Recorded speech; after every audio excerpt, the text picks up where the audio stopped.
예, 오늘 말씀을 나누겠습니다. 오늘 설날입니다. 설날 뭐 다 알죠. 우리가 음력 정월 초하룻날 드리는 우리나라의 중요한 명절입니다. 원단이라고도 하고요, 세수라고도 하고 정초라고도 합니다. 제가 말씀을 준비하다가 설날의 의미를 이렇게 찾아보니까요, 크게 보니까 세 가지더라고요. 여러 이야기들이 있는데, 첫째는 섭다라는 말에서 온 말로 슬프다 이런 뜻이 있답니다. 그러니까 설날이 슬픈 날이랍니다. 왜 슬픈 날인가? 명절 맞아서 가난하고 추운 그런 사람들, 뭐 예전에 우리가 이렇게 가난한 시절이 있었고 지금도 물론 그런 분들이 많이 있습니다. 그래서 설날 명절 맞으면 설다, 슬프다, 그래서 슬픈 날이다, 이런 이야기가 있고요. 또 부모님 돌아가신 것, 우리가 이제 차례 지내고 하지 않습니까? 그러니까 부모님 돌아가신 것, 또 조상 생각하고 이렇게 하니까 슬픈 날이다. 또 슬픈 분들 있습니다. 명절날 모이면 너 왜 시집 안 가냐? 너 왜 장가 안 가냐? 그 말 들으면 슬픈 거죠. 너 아직도 취직 안 했냐? 너 요즘 뭐 하냐? 이러면 슬픈 거죠. 근데 명절날이 기뻐야 되는데 모여서 서로 부족한 거 이렇게 얘기하다 보면 또 슬픈 날이다. 그래서 슬픈 날이다. 그런 뜻이 있었습니다. 두 번째는 삼가다는 뜻이 있었습니다. 삼가다. 그러니까 살이다라는 말에서 나왔다 그러는데요.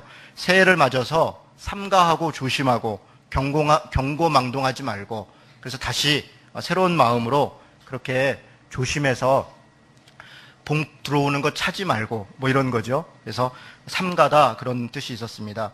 세 번째는 순수한 한글말, 앞에 두 개는 이제 한자에서 비롯됐다 그렇게 주장하는 거였고요. 세 번째는 순수한 한글말인데 설날은 서는 날이다. 서는 날. 그래서 설날, 서는 날이라 해서 설날이다. 정월 초하루 첫날은 과거 지나간 거 다 잊어버리고 묻고, 뭐 작년 옛날 얘기하면 여러 가지 부족한 게 많은 거죠. 그러나 그런 거 지나간 거니까 잊어버리고 이제 새롭게 힘을 내서 출발하는 날, 그날이 설날이다. 그런 의미가 있었습니다. 다 좋은 의미입니다. 저는 개인적으로 설날은 새롭게 서는 날, 세 번째 날, 우리는 그렇게 믿고 그렇게 지내면 좋을 것 같습니다. 우리 그리스도인들은 뒤에 것 잊어버리는 것입니다. 뒤에 잘한 거, 뒤에 부족한 거, 뒤에 내가 못했던 거, 혹은 내가 좀 자랑할 거, 그거에 빠져 있으면 안 됩니다. 우리는 뒤에 거 잊어버리고 이미 잡았다 함도 아니고 붙들었다 함도 아니고 표대를 향하여서 날마다 나아가는 사람, 그런 사람들이 그리스도인인 거 아닙니까? 그러니까 설날도 우리가 새롭게 힘을 내서 다시 시작하는 날, 그렇게 생각하면 좋은 날인 것 같습니다. 설날이 되면 차례를 지냅니다. 차례는 조상들을 기리고 예를 갖추고 복을 비는 그런 제사입니다. 하나님을 유일신으로 믿고 하나님의 백성된 우리들이 죽은 조상이 신이 되어서 오고 신이 되어 후손들에게 복을 준다, 그런 사상을 우리가 받아들일 수는 없습니다. 물론 믿을 수도 없습니다. 그러나 우리에게도 조상은 소중한 분들입니다. 뭐 당장 우리 부모님들 소중한 분들이고요, 우리를 낳아주고 길러주셨던 그 많은 과정 속에 있었던 조상분들 다 소중한 분입니다. 그래서 우리가 설날에 조상들 기리고 생각하고 서로 덕담하고 서로 격려하고 하는 그런 것, 우리도 굉장히 대단히 중요합니다. 그래서 우리는 추도 예배를 드립니다. 추도 예배는 추모하고 기도하는 것입니다. 예배의 대상은 하나님입니다. 하나님께서 조상들을 통해서 우리를 이 땅에 나게 하시고 지켜주시고 인도하신 것 감사하는 것입니다. 그리고 우리 조상들이 이 땅 가운데 살아갈 때 덕이 되고 은혜가 되게 살았던 것처럼 우리도 그렇게 살 수 있게 해달라고, 우리 부모님 또 우리 조상들 가졌던 덕스러운 마음들 갖고 살게 해달라고 같이 그렇게 기도하는 것입니다. 추도 예배 통해서 우리도 조상을 기립니다. 설날 드리는 차례도 그렇지만 돌아가신 조상을 생각하며 드리는 제사가 생각보다 참 많습니다. 제사를 드리는 이유는 위에서 말한 것처럼 제사를 통해서 그 대상을 섬기고 기리는 것입니다. 궁극적으로 그 대상이 신이 되고 그 신이 임하여서 그 신을 기린다, 그런 의미가 있습니다. 제사에도 여러 가지 종류가 있습니다. 우리가 누구 돌아가신 분 기릴 때 드리는 제사를 기제라고 합니다. 아버님이 돌아가셨든지 또 혹은 조상의 날을 하든지 대개는 4대 정도까지 드리는 거라고 그렇게 자료들이 있더라고요. 기제뿐 아니라 시제라는 것도 있습니다. 지금은 별로 하지 않는데 봄, 여름, 가을, 겨울 날 무슨 때 되면은 시제를 통해서 또 복을 빌고 그런 제사가 있었던 것 같습니다. 우리가 설날에 드리는 차례 있죠. 여러 조상들을 차례대로 또 기리고 또 하는 것입니다. 묘제라는 것도 있습니다. 산소에 가서 하는 것이죠. 묘에 가서 하는 것입니다. 다 틀립니다. 내용도 다르고 절차도 다릅니다. 그래서 각각 제사별로 제사에 드리는 절차가 있고 뜻이 있고 의미가 있습니다. 여러분 차례상 차릴 때 또 예법도 있습니다. 뭐 여러 가지 있는데요. 우리 뭐 잘 아는 거 어동육서. 어동육서가 뭔가요? 우리 친구들은 처음 들어온 친구들 많이 들 것 같아요. 어동육서가 뭘까요?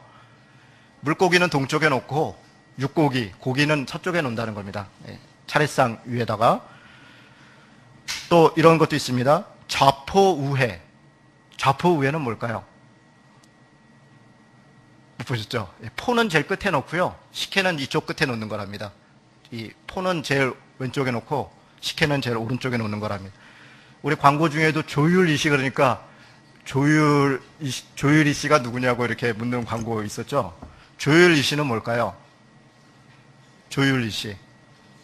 이거 맞히는 우리 친구 있으면은 뭐 하나 줄까요? 우리 초등학생들, 아이들 혹시 맞출 수 있을까요? 조율이 씨가 뭘까요? 뭐 어떤 거? 뭐라도 뭐 준다니까 맞추고 싶은 거죠. 예. 대추, 밤, 배, 사과, 감이죠, 감. 대추, 밤, 배, 감. 이거 순서대로 놓는 거, 그걸 조율이시라 그러네요. 이거 맞추면 진짜 나중에 하나 뭘 줘야겠다. 우리 친구, 이건 쉬운 거니까. 홍동백서는 뭐예요? 홍동백서? 초등학생들. 이해손. 중학생이라, 예, 중학생 형이. 오케이. 반만 주겠습니다. 상 반만. 예. 빨간 건 동쪽에, 하얀 건 서쪽에 놓는 거랍니다. 제가 여러분한테 제사 가르쳐주고 제사법 이야기하려고 이 설교 귀한 시간에 얘기하는 게 아닙니다. 제사가 조상신을 모시는 제사도 이렇게 종류가 있고 절차가 있는 겁니다. 마찬가지로 오늘 제사 이야기를 좀 하려고 합니다. 제사에 대해서 성경이 사실 굉장히 자세히 이야기하고 있습니다. 하나님을 만나는 제사이죠. 이 레위기 1장에서 7장에 나와 있는 5가지 제사를 보면서 사람들이 읽기는 읽는데 무슨 뜻인지, 뭐 옛날에 그랬다? 지금 나하고 무슨 상관이 있는지 잘 이해하기가 어렵습니다. 오늘 설날 맞아서 우리가 마침 레위기도 읽었고 하니까 제사에 대해서 좀 이야기해 보려고 합니다. 저희 집도 장손 집안입니다. 뭐 제가 장손은 아니고요. 저희 형이 장손이었는데요. 장손집 맏며느리였죠. 저희 어머니가. 장손집 맏며느리 고단합니다. 저희 집 1년에 9번 제사했습니다. 차례까지 다 해서요. 뭐 1년에 9번이면 12달 중에서 거의 매달 있다는 겁니다. 뭐 집도 어렵고 한데 그 차례 지내느라고 참 제사하느라고 어머니가 정말 고생했습니다. 근데 제사하면 동생 집들이 그러면 열심히 참여하냐 그런 것도 아닙니다. 그건 다 맏며느리 장손집 책임입니다. 동생들은 와서 그냥 먹는 거죠. 그리고 뭐 조카들 세뱃돈 조금 주고 가면 그걸 끝이죠. 그러니까 참 고단한 그런 일이 있었습니다. 그래서 저는 어렸을 때 제사상을 많이 봤습니다. 제문 쓰는 것부터 해서 상 차리는 거 많이 봤고요. 한 번은 이렇게 술을 따르는데 술을 이렇게 오른손으로 양손을 이렇게 해서 이렇게 해서 올려야 되는데 왼손으로 이렇게 했다가 엄청 혼났습니다. 못 배운 집 자식이라고 막 야단 맞고. 그러니까 이게 절차가 있고 예법이 있는데 그것대로 하지 못하면 또 야단 맞고 하는 것이죠. 오늘 하나님 앞에 드리는 제사 5가지 이야기하는 것도 사실은 절차와 예법입니다. 그러니까 레위기를 제가 오늘 레위기 설명하기 앞에서 이 말씀을 드리는 것은 제사의 절차와 방식을 기록한 것이다. 그렇게 하나 이해하면 좋겠습니다. 레위기는 이집트를 탈출했던 히브리 노예들이 시내산에서 하나님을 만났습니다. 그리고 하나님의 백성 되기 위한 그런 절차와 법을 받는 그것을 기록한 것이 레위기입니다. 하나님의 나라에 가서 하나님의 백성으로 살아가는데 하나님의 백성은 이렇게 저렇게 살아야 된다. 그것을 기록한 책이 레위기입니다. 크게 보면 2가지입니다. 하나님을 만난 백성이 어떻게 정결하게 될 것이냐. 하나님을 만난 백성이 어떤 절차들을 통해서 좀 정결해져야 되는 겁니다. 거룩해져야 되는 겁니다. 세상 가운데 또 이집트 가운데 있었던 그런 습관과 간습을 끊어내는 것, 그것에 대해서 기록한 것 하나가 레위기에 있는 겁니다. 또 하나는 하나님의 백성이 어떻게 살아갈 것인가, 어떻게 살아갈 때는 대상이 있는 겁니다. 자기 혼자 살아가는 게 아니라 가족과 함께 사는 것이고 이웃과 함께 사는 것이고 나라의 백성으로 사는 것입니다. 사회 가운데 사는 것입니다. 그래서 그것을 성결법 그럽니다. 정결법 그리고 성결법 이 두 가지인데 두 가지만 기록된 게 아니라 그 두 가지를 이야기하기 바로 앞에 제사법을 이야기합니다. 그 제사법이 우리가 잘 아는 번죄, 속죄제, 속건제, 소제, 화목제 이런 5가지의 제사입니다. 제사법은 왜 이야기를 할까요? 제사법은 정결해지기 위해서 정결한 사람으로 살기 위해서 또 거룩한 백성으로 살기에 앞서서 그러기 위해서는 하나님을 만나야 된다는 겁니다. 제사법은 무엇을 얘기하는 거냐면 하나님을 만나는 방법을 이야기해 주는 겁니다. 아니 하나님이 우리를 창조하셨고 우리가 하나님의 백성인데 아니 그냥 만나면 되지 뭘 또 무슨 절차가 있습니까? 여러분 왜 절차가 있을까요? 절차가 있는 이유는 우리가 죄인이기 때문에 그렇습니다. 하나님은 거룩한 분입니다. 죄가 하나도 없는 분이시고 경외의 대상이십니다. 그래서 그 거룩한 하나님이 죄인된 사람을 만나면 죄인된 사람은 어떻게 되는가? 죽습니다. 왜냐하면 하나님의 거룩함 앞에 우리는 서 있을 수 없기 때문에 그렇습니다. 죄인된 우리가 하나님 앞에 만날 수 없으니 하나님이 만나주기 위해서 그 죄를 덮는 방법을 알려주는 겁니다. 죄를 가리는 방법, 죄를 씻는 방법을 알려줘서 하나님 앞에 만날 수 있도록 도와주는 것, 그게 제사법입니다. 그 중에서 오늘 제가 여러분하고 나누고 싶은 것은 속죄제입니다. 말도 어렵죠? 속죄제. 말 자체는 뜻은 죄를 속한다 이런 뜻인데요. 사실은 번역이 좋은 번역은 아닙니다. 여러분 오늘 잘 들으셔야 됩니다. 좀 어려운 얘기하는 겁니다. 속죄자라는 번역이 잘된 번역이 아니에요. 왜냐하면 죄를 속하는 죄사는 속죄제만 해당되지 않습니다. 여러분이 레위기 1장에서 혹시 7장까지를 꼼꼼하게 읽어보셨다면 머리 한 2번 긁고요. 그러면서 고민하면서 한 가지 중요한 특징을 발견합니다. 그게 뭐냐면 번제도 죄를 속하는 죄입니다. 번제도. 동물을 드리거든요. 동물을 태우고 하는데 그 번제도 죄를 속하는 죄입니다. 화목제도 죄를 속하는 죄입니다. 죄를 속하는 기능이 있습니다. 속건제도 마찬가지입니다. 속건제라고 하는 죄도 죄를 속합니다. 소제는 동물을 드리지 않고 곡식을 드리는데 이 소자가 곡식 소자거든요. 소제를 곡식을 드리는데 소제는 단독으로 드리는 게 아니라 그래서 번제와 화목제와 함께 드립니다. 무슨 얘기입니까? 제사를 드리는데 앞서서 죄를 속하는 게 이게 가장 중요하다는 겁니다. 번제는 헌신의 의미이고 화목제는 하나님과의 화목을 얘기하고 소제는 찬양과 감사를 얘기하고 그런데 속죄제는 정결해지는 겁니다. 자기 더러운 것을 씻는 제사이고 속건제는 무언가를 배상하는 겁니다.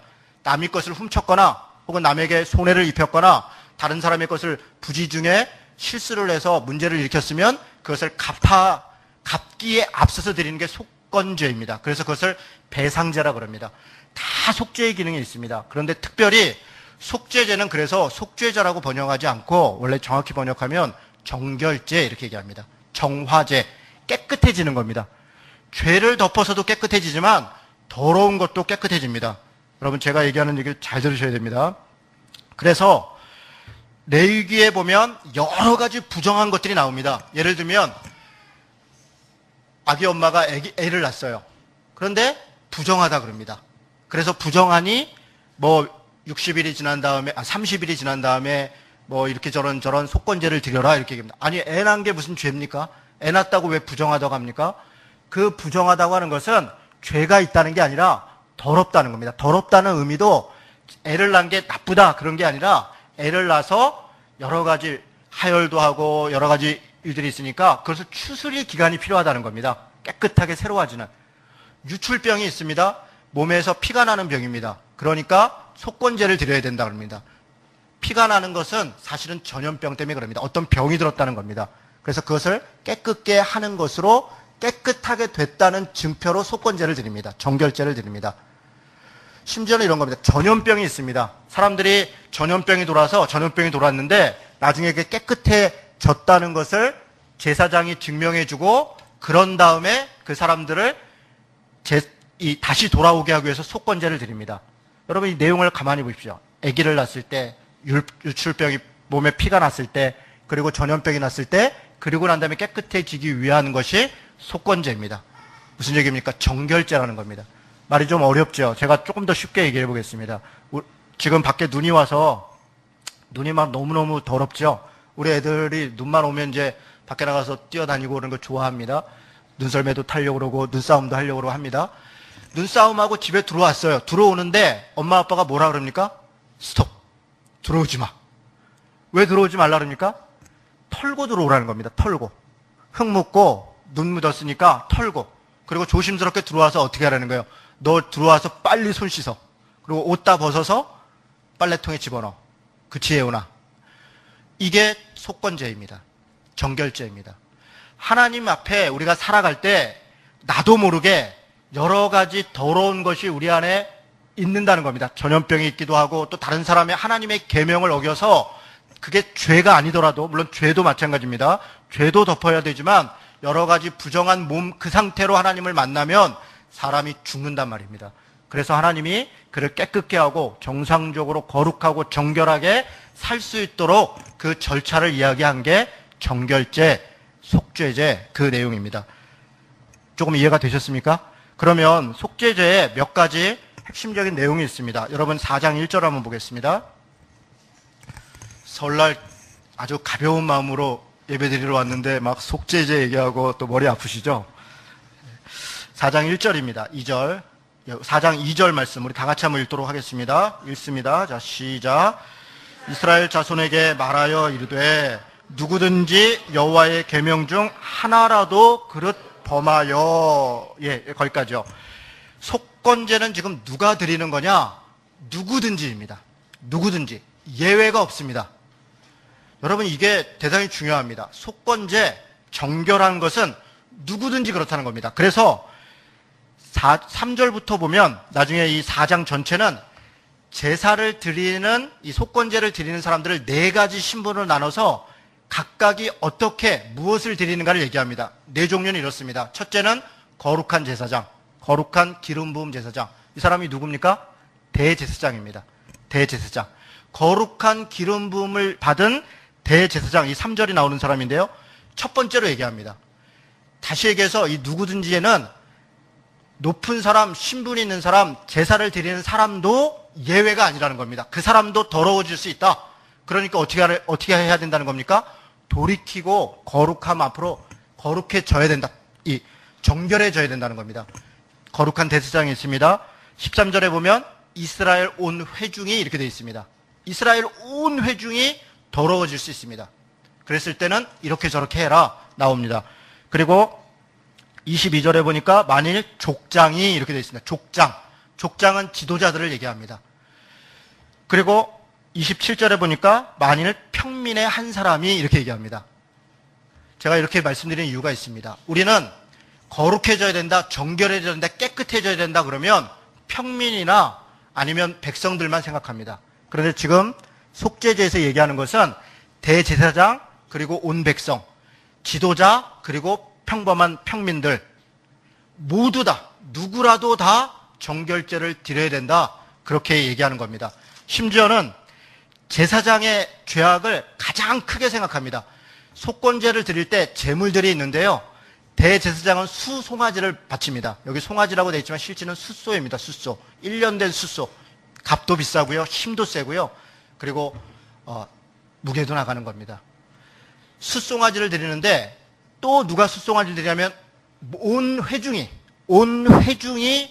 더러워지면 숫송아지를 드립니다. 숫소를. 똑같습니다. 온 회중의 죄악과 대제사장의 죄악을 같은 무게로 치는 겁니다. 족장은 암염소를 드립니다. 암양 이런 걸 드립니다. 그리고 백성들은 뭘 드렸나요? 암염소네요. 그렇죠? 암염소를 드리고요. 가난한 사람들에 대해서 또 이렇게 배려를 합니다. 가난하면 비둘기를 드려라. 네, 비둘기. 우리가 집에서 닭 키우듯이 아마 비둘기를 키운 것 같아요. 산비둘기도 있고 집비둘기도 있습니다. 그런데 여기서 얘기하는 비둘기는 집비둘기입니다. 자기가 거의 키운 빗비둘기. 더 가난한 사람은, 비둘기도 없는 사람은 밀가루를 드리라 합니다. 밀가루. 누구라도 자기의 정결하기 위해서 하나님 앞에 나와야 된다는 것입니다.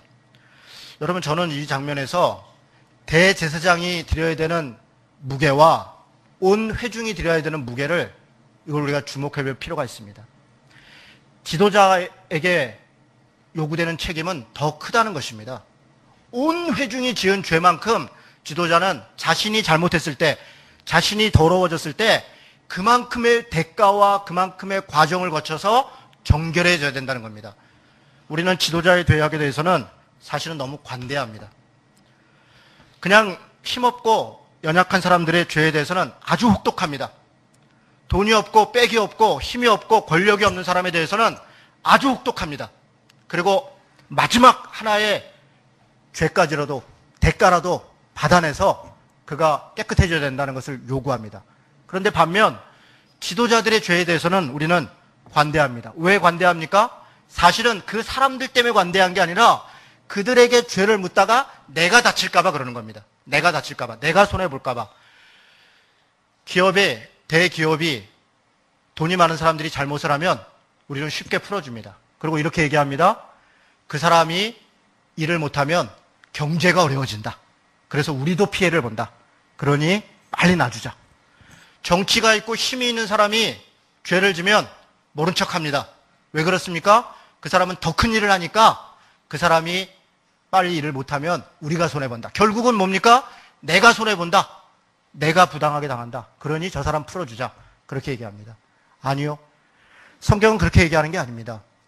온 백성이 지은 죄만큼 무겁게 처리해야 된다는 겁니다. 그래야 그가 지도자로서의 자격이 있고 지도자로서 바른 일을 한다는 겁니다.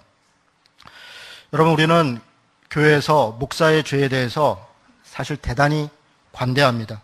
특별히 우리 한국교회가 목사가 무슨 일을 해도 전혀 벌하지 않는 게 있습니다.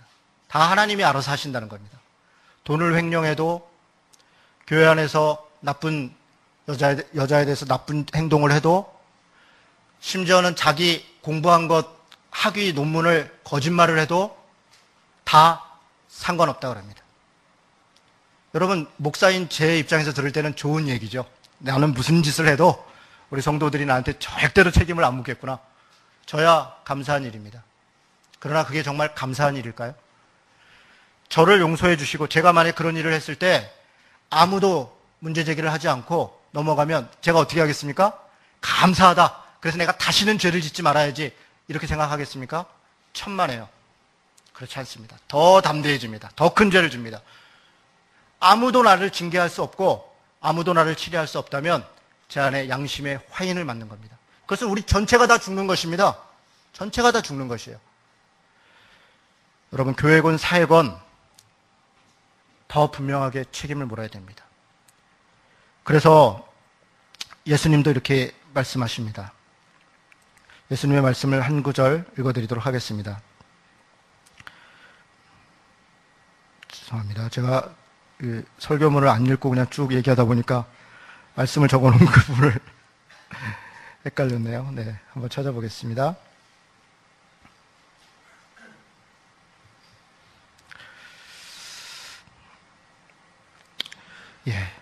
누가복음 12장 48절입니다. 이렇게 얘기합니다. 무릇 많이 받은 자에게는 많이 찾을 것이요 많이 맡은 자에게는 많이 달라 할 것이니라.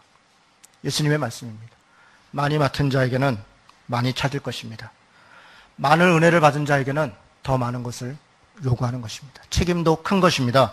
야고보서는 얘기합니다. 형제들아, 너희는 선생된 우리가 더 큰 심판을 받을 줄 알고 선생이 많이 되지 말아라. 이렇게 얘기합니다.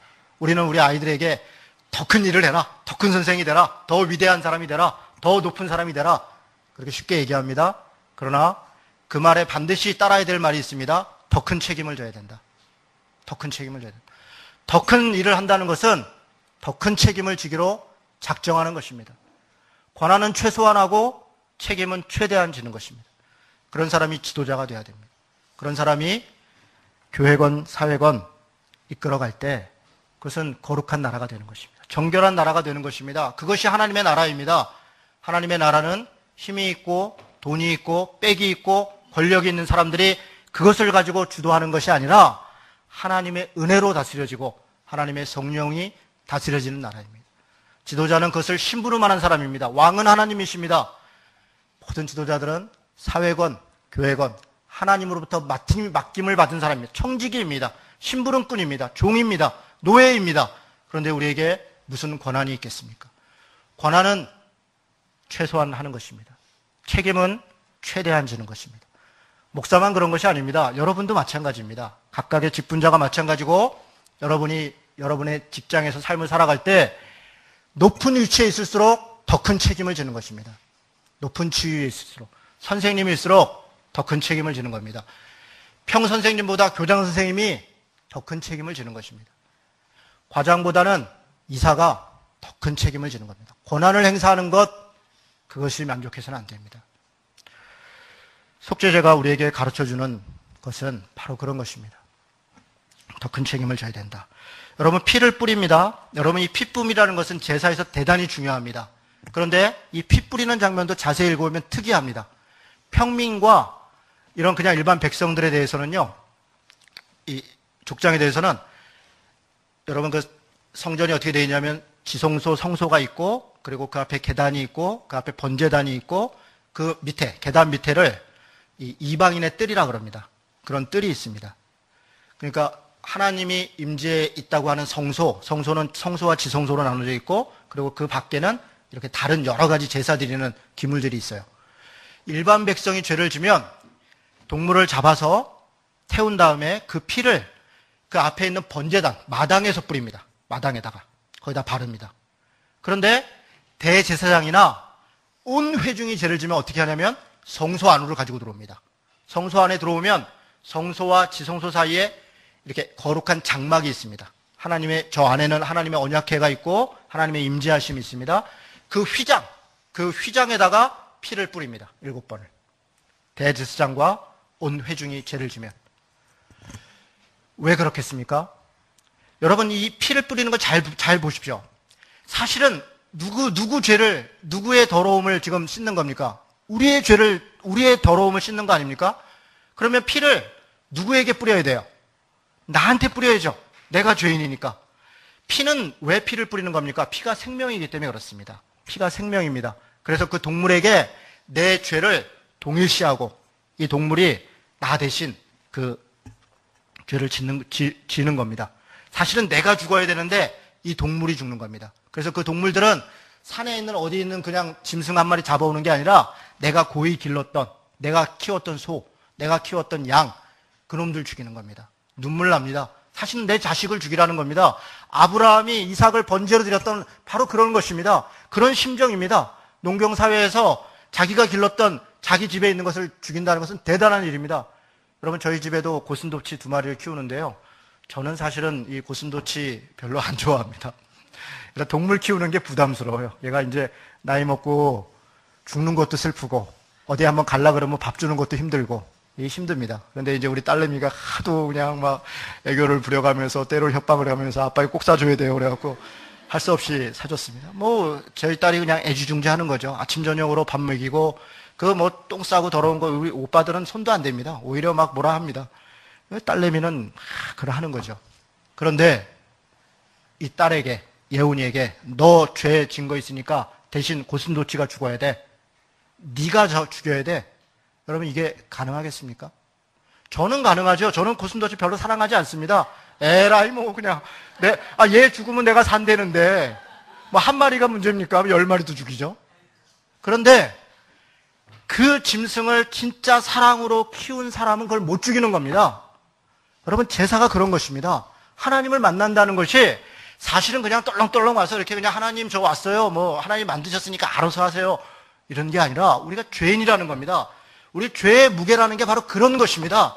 하나님 앞에 내가 죽어야 되는데 내가 살아가는 것을 안수한다는 것은 동일시하고 전가하는 것입니다.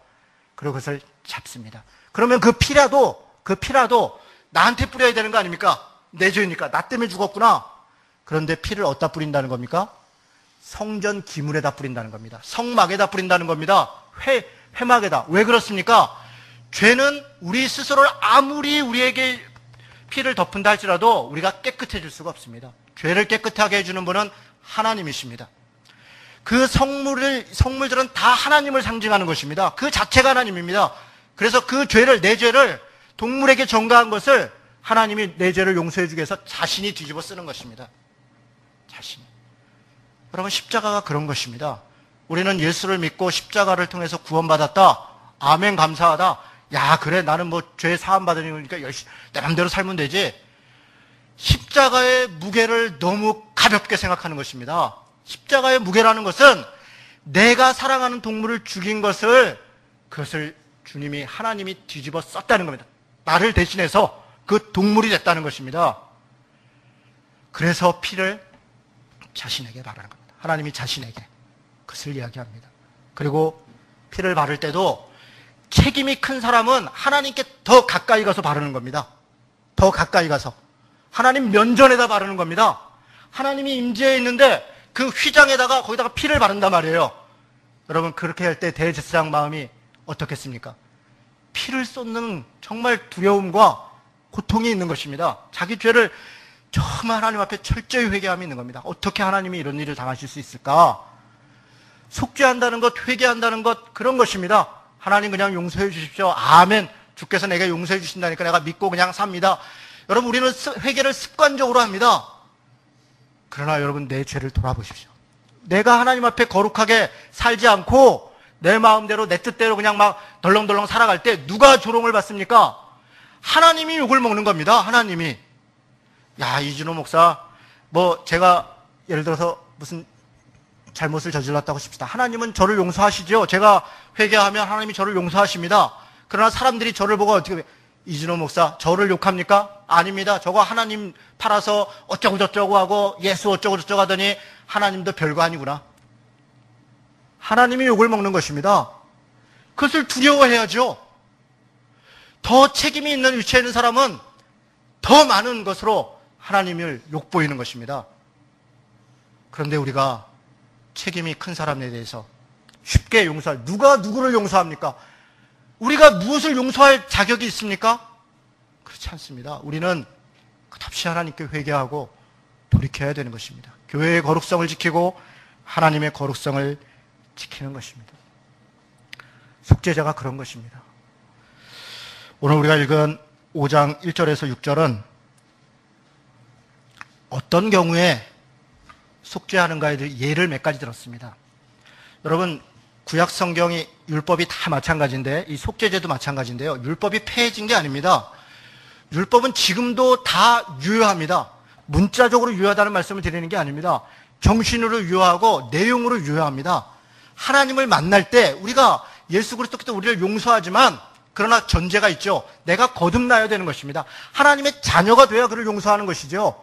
그것이 하나님 앞에 먼저 믿음이 중요하고 그리고 그 다음에 은혜가 있고 그 다음에 성령의 인도하심이 있는 것입니다. 내가 믿음이 있다는 것은 내가 죄인이라는 것을 먼저 고백해야 되는 것입니다. 나는 죄진 거 없어. 난 이 정도면 살만하고 내가 괜찮은데 그리고 교회 백날 다녀봐야 소용없습니다. 내가 죄인이라는 것을 정말 뼈저리게 느낄 때 하나님만이 나를 구원할 수 있다. 나를 용서할 수 있다. 나라는 존재가 아무것도 아니다라는 것을 정말 분명하게 인식할 때 그리스도의 보혈의 피가 우리를 구원하시는 겁니다. 그런 사람들이기 때문에 성령의 인도하심이 있고 죄를 용서할 때 저는 미쁘시고 의로우사 우리 죄를 사하시며 이렇게 얘기하는 겁니다. 주홍같이 붉은 죄라도 흰 눈과 같이 하는 것은 그리스도께서 이미 그 죄를 받으셨기 때문에 내가 그 고백을 했기 때문에 그렇습니다. 거기서부터 출발하는 것입니다.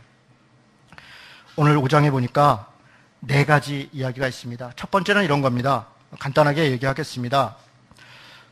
만일 누구든지 저주하는 소리를 듣고서도 증인이 되어 그가 본 것이나 알고 있는 것이나 알리지 아니하면 그는 자기의 죄를 져야 할 것이고, 여러분, 제가 율법은 폐해진 것이 아니다. 우리 삶에 의미적으로 정신적으로 그대로 다 의미가 있다.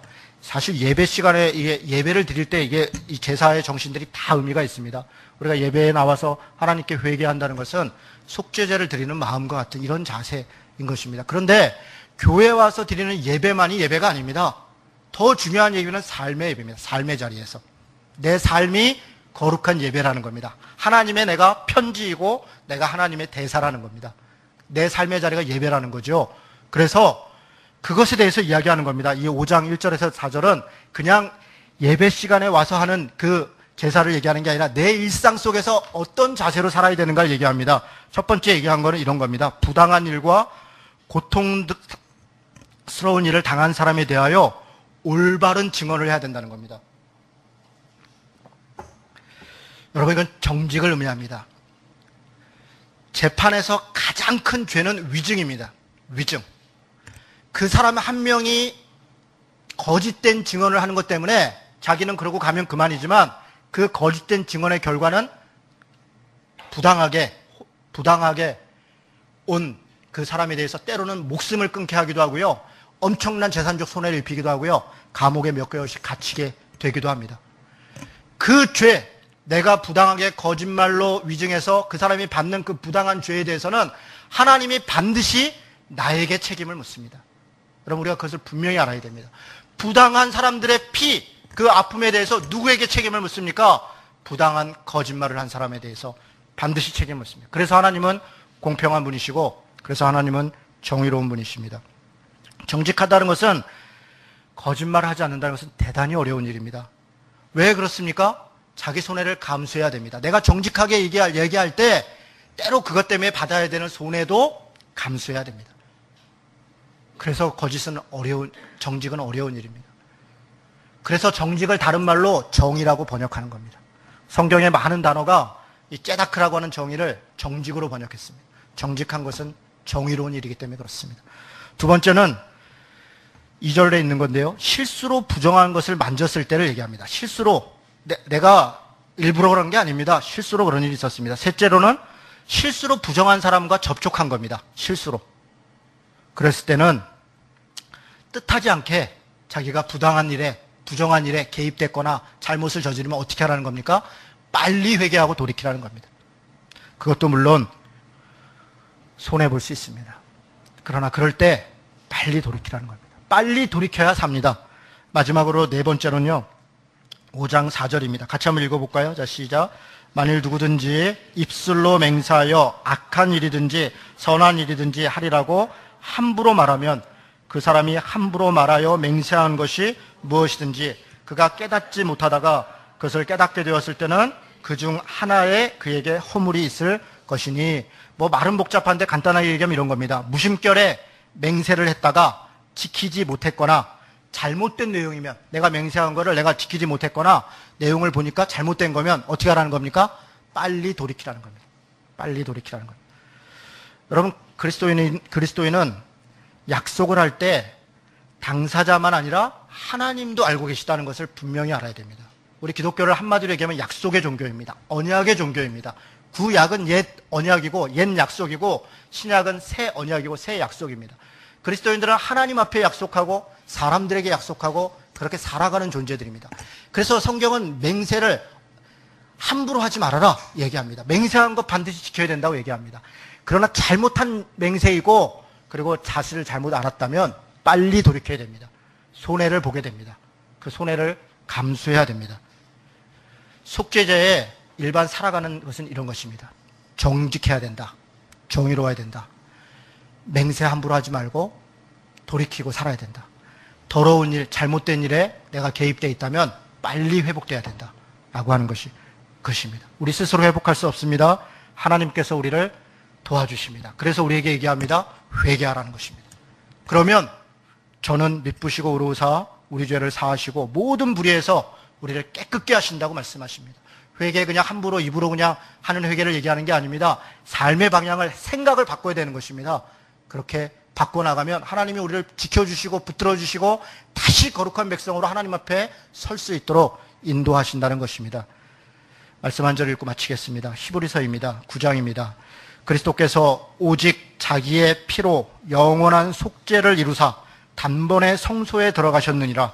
염소와 황소의 피와 및 암송아지의 죄를 부정한 자에게 뿌려 그 육체를 정결하게 하여 거룩하게 하거든 하물며 영원하신 성령으로 말미암아 흠없는 자기를 하나님께 드린 그리스도의 피가 어찌 너희 양심을 죽은 행실에서 깨끗하게 하고 살아계신 하나님을 섬기지 못하게 하겠느냐. 이로 말미암아 그는 새 언약의 중보자시니 이는 첫 언약 때에 범한 죄에서 속량하려고 죽으사 부르심을 입은 자로 하여금 영원한 기업의 약속을 얻게 하려 하심이라. 히브리서 9장 11에서 11절 말씀을 읽었습니다. 예수 그리스도께서 우리의 중보자, 속죄의 죄물이 되셨습니다. 우리는 그가 우리의 속죄 제물 되심을 믿고 담대한 마음으로 주님의 보좌 앞에 나아가는 것입니다. 지금은 날마다 드리는 그런 속죄제가 우리에게 필요한 것이 아니라 하나님 앞에 그리스도인이라는 그 믿음, 그 십자가를 믿고 그 성령의 은혜 가운데 내 잘못을 때때로 회개하고 돌이키면서 하나님 앞에 나아가는 것입니다. 책임을 지고 정직한 삶으로 살아가는 것, 그것이 우리 그리스도인들에게 이 시대에 요구되어지는 속건제의 제물입니다. 이 믿음으로 살아가는 성도 되시기를 주님의 이름으로 축원합니다. 아멘. 우리 같이 기도하도록 하겠습니다. 우리 말씀을 생각하면서 기도합니다. 하나님과 사람 앞에 정결한 사람,